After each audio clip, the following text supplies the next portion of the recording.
Hello, basketball fans! Excited naman sa mga idol ninyo sa PBA. Ops! Nakoy mamutan ako ninyo. Kining palabas sa TV5, gi-block time ang Litsi Ibisbi Entertainment, bisag unsaon. Di ko ganahan aning kwan, mga salidag mga di mayo. Parean ni Batang Quiapo, mga raparugnong patay, ug kanang kidrama murag buang.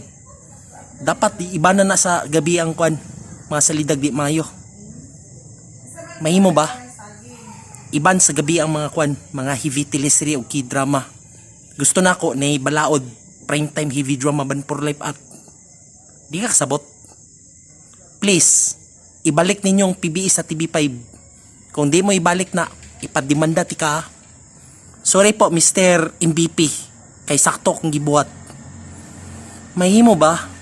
Ibalik ninyong PBE sa TV5 kay ganahan man mig kwan basketball mo tanaw matag gabi. Ang mga salidag mga puro raparog ng patay banana balin sa buntag ug hapon di kasabot. Moy ako mamutanan niyo dagan salamat og mayong gabi.